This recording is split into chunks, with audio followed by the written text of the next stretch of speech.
everybody, welcome back to my YouTube channel. My name is Susan and this is Rooted Word. I am so happy that we are back and we are continuing on this thing called change and newness, welcoming change and newness into our lives. Sorry, I have my paper still because I had to come back.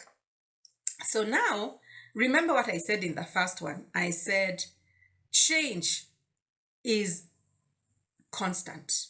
There's nothing new without change. There's nothing new without change. Nothing. Even a day has changed. A new day is not like yesterday. It changes. There's no day like the same. Every day is new.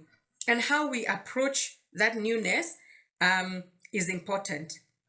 But I think I left you at the place where in life there are changes. God expects us to change. And when we're too comfortable or, there's a point where we just like or what we're doing or we are achieving and we are okay, which is good, but that's not the purpose. That's not what God has brought you here for. There's a purpose that God has brought you here for, which is normally legacy, which is normally fulfilling that which you are born to do. And that has impact. What did we say changes? Transformation. Not just for you, but for others. You are a vessel that God uses for yourself. He comes and transforms you, and then you go out and do what? Impact other people, and they transform. And that's the process, yeah? So I had left you with Abraham and Naomi. And I thought about Elijah. Elijah, there was a time where, Elijah went and said, there shall be no rain, which is true, and there was no rain. And God fed Elijah until something happened. God fed Elijah with the ravens until one day, there was no food. The ravens didn't bring food. And God told Elijah, now go. I have ordered somebody, I've prepared somebody, a widow, who will feed you, who will make sure that you are well fed and looked after. There's change, and Elijah goes, and sure enough, there was that lady, she was there. She even for her, it wasn't a very easy change, because whatever she had just for her and her son. It was so little, so little. And yet, here's a man of God saying, give me that which you have. Give me everything, actually. That little that you have, give it to me. And of course, we know the story. But even then, after that, there's a change that comes. Now, after staying there for some time, God sends him back because the rain must come down, but something else must happen, Fire must come down. Before that rain, there has to be some clearing, some cleansing, some things that have to be done, and you have to prepare yourself. So change comes to build capacity, to grow you, whether you want to be grown sometimes or not. Those who are very adaptable to change, they don't go through so much shaking. But those who are kind of maybe sometimes like Susan, sometimes we really have to go through process. And the thing about change is, if we don't accept it, if we don't flow with it, if we don't understand and are not aware, then we can keep on being in a kind of a cycle, which we're not supposed to be. So anyway, let's go to the next one that I wrote. So it was myself. There are times when things are going great, things are just, they're just in sync, and it was just okay. It wasn't bad or good. It was very okay. And then something happened. Yeah. And it was such a wake-up call for me, because I had to change everything. I kind of started, it's almost like I lost everything. I can't say I lost everything, but I lost a lot. And because of that, so many things I had to adapt. But that process wasn't easy. Acceptance.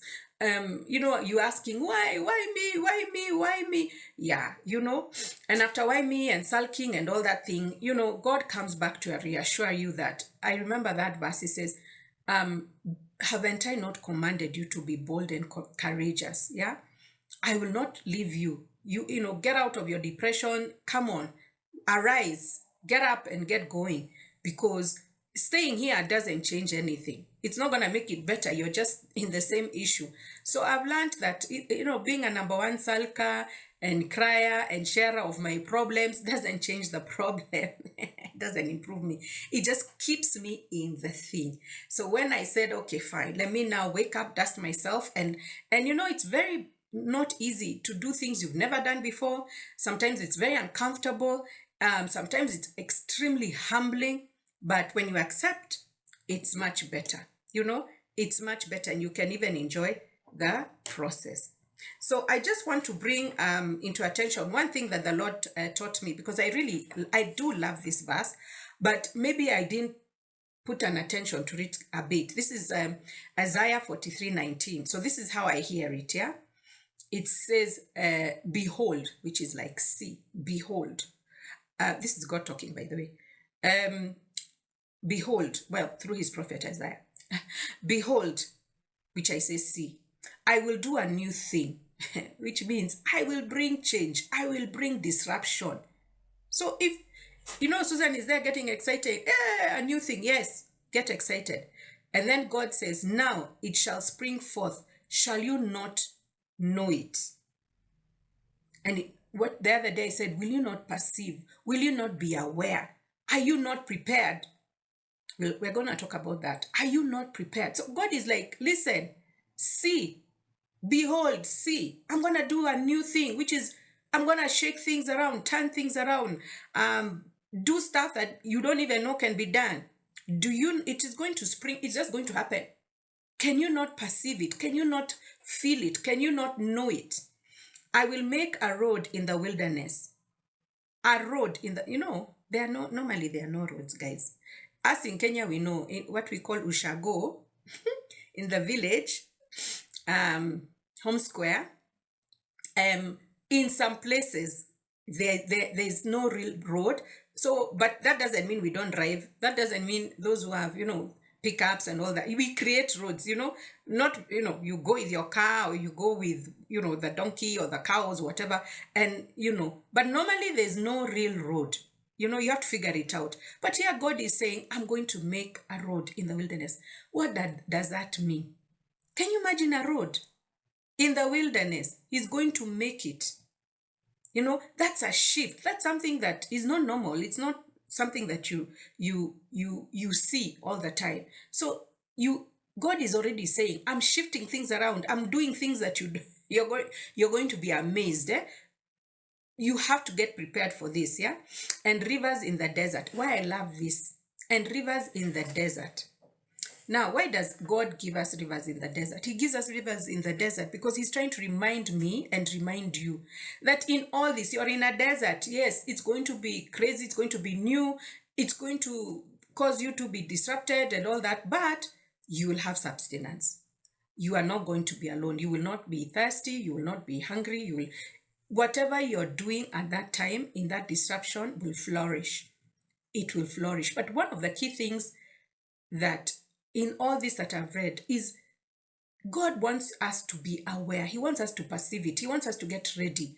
He wants us to know that this is coming and it will come. Change will always come. It is how we embrace it. Remember what I said in the beginning. So one of the things I just want to say is, as we wind up this one, is don't be somebody who is reluctant to change. I used to be, I used to love the things that I love, but I can't keep on just being static and, sticking to my guns. There are some things, of course, your values and morals, of course, you stick with them, but there are some things you need to learn to let go and let it go so that you can receive new. Yeah, you can let it go and be able to receive. You can't receive if your hands are like this. How are you going to receive? So if you let some of those things that God will show you and some of the things then you'll be able to receive some good. So don't be too static. Don't be too hard to change. Why? Because transformation is a process, and when you are transformed, it's a beautiful thing. We'll get into that even more. Of course, we have to recognize change is painful. Hey, there's no change that is not painful. I am a mother of 2 kids. Carrying those babies the first one was just weird. My tummy, the thing that was even more weird was when the baby is kicking, and when you've never had that feeling before. The baby turning around, they play there. You're like, what? You can't even believe your body can do that. Change is painful. Exercising, losing weight, as much as it sounds so great, it's not. You have to do the work. Building muscle, you have to carry those weights, but it is beneficial. But if you don't factor the pain and the storms and the challenges, you're going to be whining and being in a circle of repeat. So change will come with challenges, it will come with pain, it will come with all sorts of things. But guess what? It will also come with joy when you do the work, when you start seeing the results, when those jeans are not so tight, when those, when everything, when your child is born. Actually, you even forget about all that. Change comes with pain. It comes with disruptions. It comes with changing so many. Yani, you can even lose friends. You can lose dear ones. You will have a moment of separation and being set apart, which is painful. The people you used to call, the people who used to show up, they might not show up. And then change brings growth and stretches you to build your capacity. So those are benefits, yeah? It makes you become a better version of yourself. It shows you that you are more than what you thought you could do. Maybe you are only, like for me, maybe 1 kg, and then all of a sudden I'm lifting 5 kg. Wow, I'm stronger than I thought I was.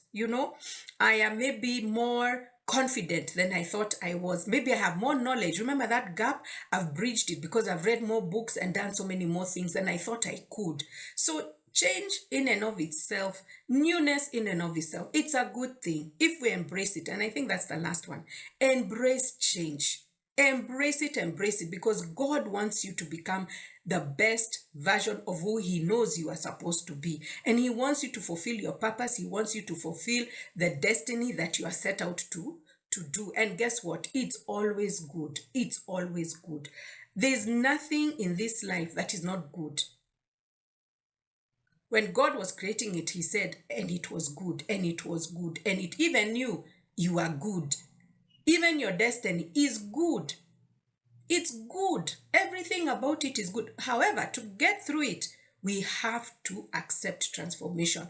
We have to accept the newness that comes with it. And in any newness, we are going to be challenged. In any newness, we have to rise up. We have to rise up and face it and push through and break through to the next level. So I hope I'll be able to read your comments on any newness that you're going through. Anything, whether it is starting a new business, whether it is you've just gotten married, that's a new thing, whether it is you've started your new job, whether it is changing careers, whether it is your finances, remember the 20 million, whatever it is, we have to embrace it and all the things that come with it so that we can get to the other side. So I hope that has helped you. It has really helped me. Thank you so much for being with me. Please like, share, and subscribe. And most importantly, please comment so that I can also learn from you. Until the next one, I just want to say thank you and kwaheri. Bye-bye.